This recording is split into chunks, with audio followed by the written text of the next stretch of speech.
மறைந்த நடிகர் விஜயகாந்தை நாயகனாக அறிமுகப்படுத்தியதில் மிக முக்கிய பங்கு இயக்குனர் திரு S.A. சந்திரசேகர் அவர்களுடையது. அவர் நம்மளோடு இருக்கிறார். சார் வணக்கம். விஜயகாந்த் சாருடைய மறைவு அப்ப நீங்க இல்ல போக முடியல. இப்ப அவருடைய இழப்பு அப்படின்றது உங்களுக்கு எவ்வளவு பெரிய ஒரு பாதிப்பை கொடுத்திருக்கு? எந்த ஒரு வெற்றிடத்தை நீங்க உணர்றீங்க? அதான் என் தாய் இறந்தபோது, என் தந்தை இறந்தபோது, என் கூட பிறந்த என்னுடைய அண்ணன் இறந்தபோது கூட இந்த அளவுக்கு நான் டிப்ரெஸ் ஆகலை.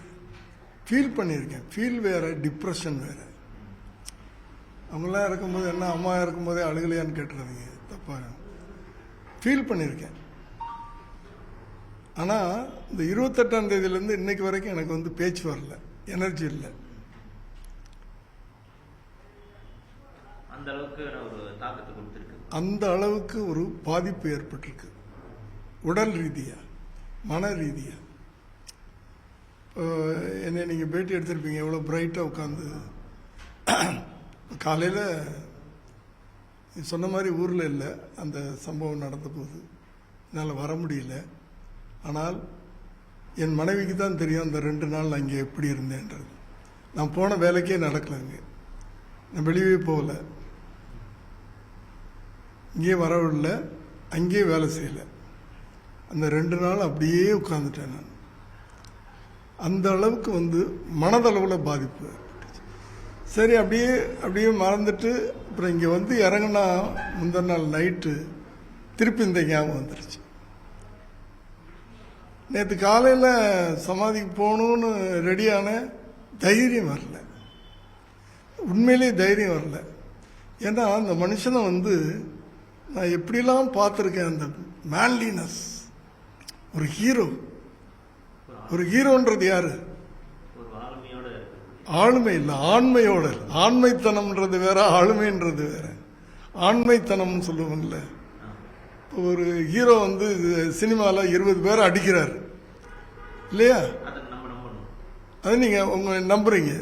ஆனால் இவர் உண்மையிலே அடிப்பார். ஆனால் கண்ணால் பார்த்துருக்கோம்.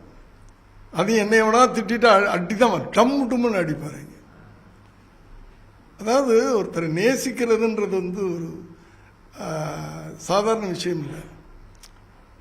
என்ன அவர் டைரக்டரா நான் ஒரு நடிகனா, முதல் படம் ஒன்று தான், சட்டம் ஒருத்தரை ஒன்று தான் நான் அவரை நடிகனாக பார்த்தது, அவர் என்ன டைரக்டராக பார்த்தது.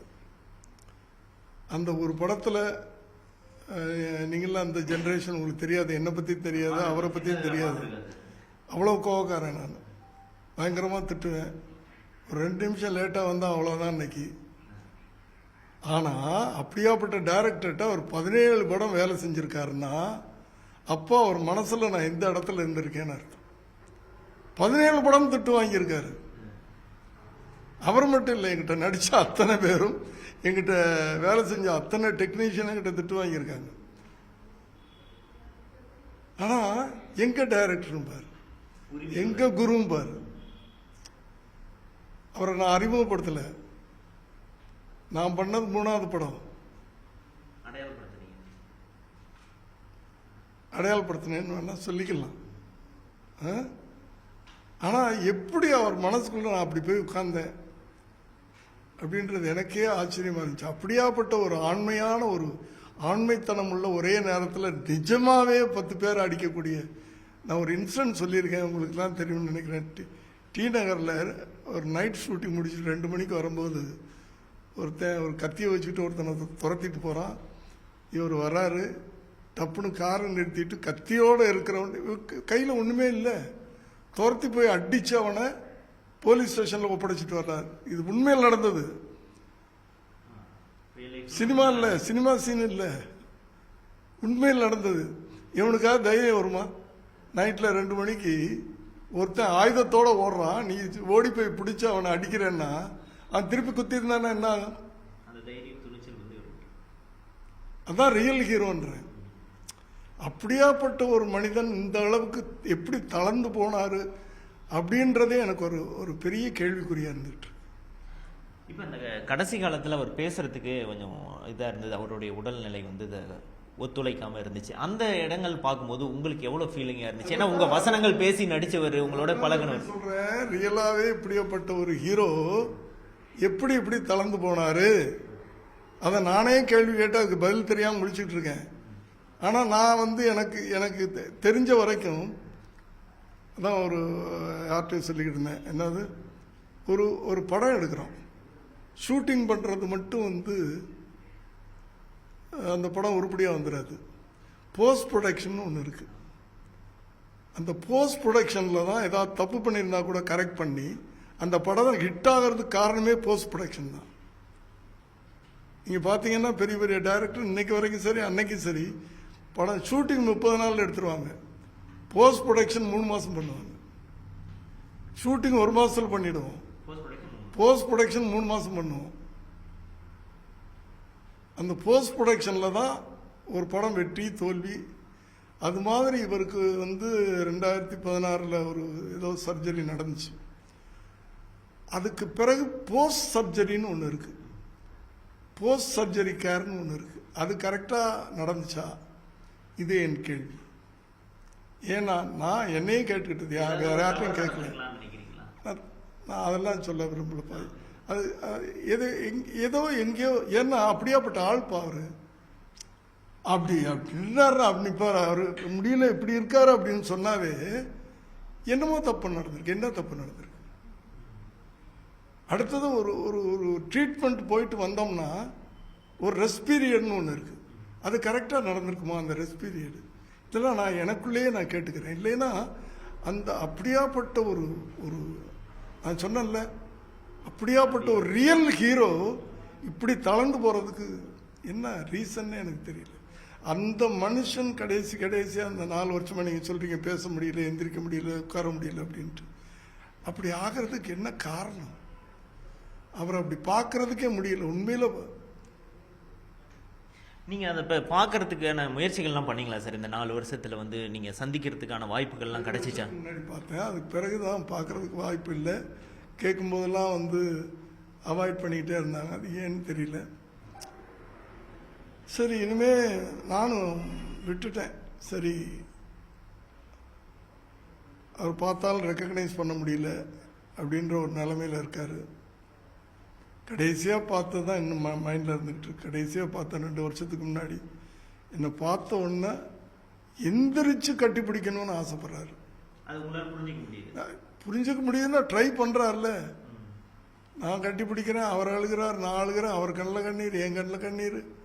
அப்போது எதோ பேசணும் ட்ரை பண்ணுறாரு, ஆனால் வார்த்தை வெளியே வரல. அதுதான் நான் அவர் கடைசியாக பார்த்தது. அதைத்தான் சொல்கிறேன், இப்படி இருந்த ஒரு மனுஷன் இப்படி ஆனார்.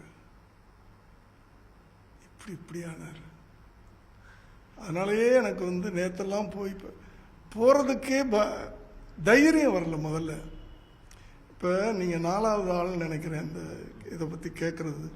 முதல்ல கேட்டவங்களுக்கு வாய்ஸே வரல, கொஞ்சம் கொஞ்சமாக இப்போ தான் எனக்கே வாய்ஸ் வருது. பாதிப்புன்றீங்கல்ல, அந்த பாதிப்பினுடைய பாதிப்பு தான் இப்போ நான் உட்கார்ந்துருக்கேன். சார், விஜயகாந்த் நட்புக்கு எந்த அளவுக்கு முக்கியத்துவம் கொடுத்தாரு? ஏன்னா இப்ராஹிம் ராவுத்தரா இருக்கட்டும், உங்க மீதான மரியாதையா இருக்கட்டும், மற்ற நடிகர்கள் ஆகட்டும், அவங்க மீதெல்லாம் எந்த அளவுக்கான நட்பு பாராட்டினார்? அதில் இருக்கக்கூடிய நினைவுகளை சொல்ல முடியுமா?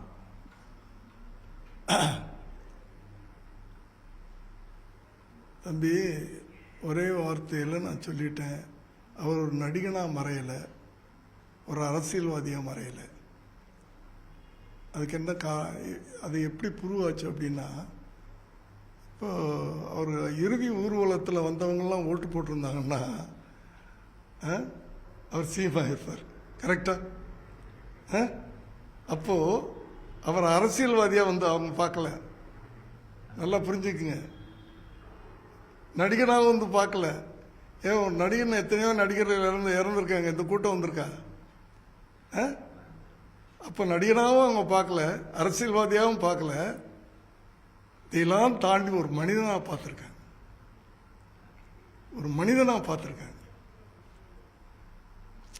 ஒருத்தனுடைய இறுதி கட்டத்தில் தான் அவன் எப்படி வாழ்ந்தான்றது தெரியும்னு சொல்லுவாங்க.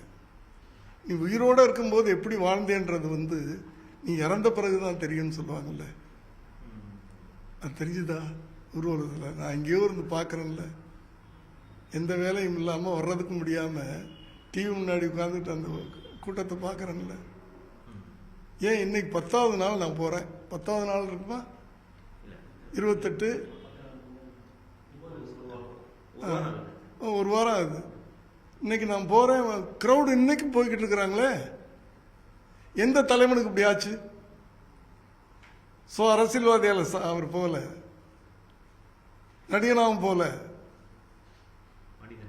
மனிதனா. அதனால தான் அவர் பண்ண நல்லது கிட்டதெல்லாம் வந்து இப்போ சாட்சி இதெல்லாம் வந்து. சார், நீங்க எடுத்த படங்கள் எல்லாமே உங்களுடைய முக்கியமான கதைகள் எல்லாமே அவர் தான் வந்து நாயகனா நடிச்சிருக்காரு. அவருடைய அந்த முதல் நீங்க வந்து பண்ணும்போது இவர் வந்து, ஏன்னா அவர் வந்து நிறம் அப்படின்றது ஒன்று அப்போ ஒரு விமர்சனம் இருந்திருக்கலாம், கருப்பா இருக்காரு அப்படின்ற, இவர் எப்படி நாயகனாக்குறது அப்படின்னு. ஆனா நீங்க துணிச்சலா வந்து கண்டினியூஸா பண்ணிக்கிட்டு இருந்தீங்க. அந்த துணிச்சல் எங்க இருந்து எடுத்தீங்க சார்? துணிச்சல் இல்லைங்க, அவர் கண்ணு வந்து பயங்கரமான பவர்ஃபுல்லான ஐஸ்.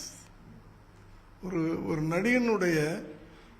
நடிகன் வந்து தன் உணர்வுகளை வெளிப்படுத்துறது வந்து சோகத்தையோ சரி, கோபத்தையோ சரி, பரிதாபத்தையோ சரி, அந்த கண்ணில் தான் வெளிப்படுத்துறது.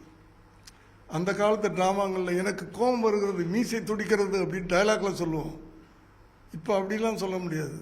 க்ளோஸை பார்த்தா அந்த கண்ணில் தெரியணும் அந்த கோபம், அந்த கண்ணில் தெரியணும் அந்த பாசம், அந்த கண்ணில் தெரியணும் அந்த சோகம். அந்த கண்ணு தான். அந்த கண்ணை பார்த்தேன். அதெல்லாம் ஒரு கதையாக சொல்லணும். அது அந்த நடிகரை செலக்ட் பண்ணதே, அவர் மோட்டர் சைக்கிள் அப்படி போகிறாரு, அப்படி திரும்பிட்டு போகிறாருன்னு யாருன்னு தெரியாது. நான் ரோட்டில் நின்றுட்டு இருக்கேன். அந்த கண்ணு தான் எனக்கு அவர் ஓடி அப்படின்னு அசிஸ்டன்ட் டைரக்டர் அனுப்பிச்சேன். அப்படி அந்த கண்ணை பார்த்து அவரை நான் செலக்ட் பண்ணேன். அவர் வாய்ப்பு தேடி வர்றதுக்கு முன்னாடி நீங்க யாருன்னு அவர் வாய்ப்பு தேடலைப்பா. அவர் வாய்ப்பு எங்கெங்கேயோ தேடிக்கிட்டு இருக்காரு. நான் வாய்ப்பை தேடிக்கிட்டு புது டைரக்டர் நான் முதல்ல எனக்கு இவரை ரோட்டில் பார்க்குறேன், பிடிச்சி நிறுத்தினேன்.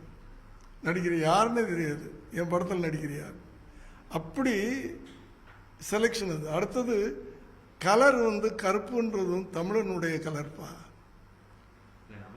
நான் வந்து ஒரு தமிழன் தானேப்பா. ஒரு தமிழனுடைய ஐடென்டிட்டியே வந்து அதுதானே. நான் தமிழ் படம் தானே எடுத்தேன் ஆரம்பத்தில்.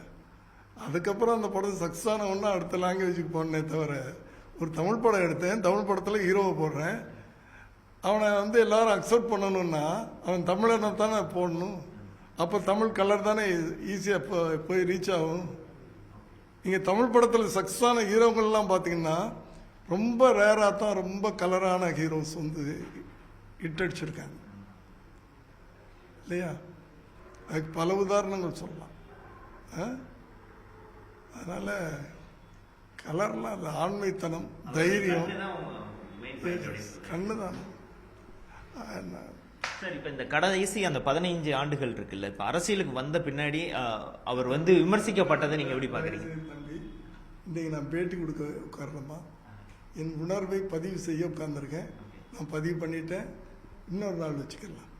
நீங்கள் அவரை பற்றி நான் சொல்லணும்னா 17 படம் பண்ணியிருக்கேன்ல, 17 ½ இருக்கு. ஒவ்வொரு படத்துலையும் ஒரு இன்சிடென்ட் எங்களுக்குள்ள சினிமாவை தாண்டிய விஷயங்கள் இருக்கு. ஓகேயா? சார், கடைசி ஒரு விஜயகாந்த் அவர்கள் இப்போ இல்லை. இதுக்கு மேலே வந்து நீங்கள் அந்த சினிமாவில் இருக்கக்கூடிய வெற்றிடத்தை எப்படி பார்க்குறீங்க சார்? அல்லது அரசியல் அந்த மாதிரி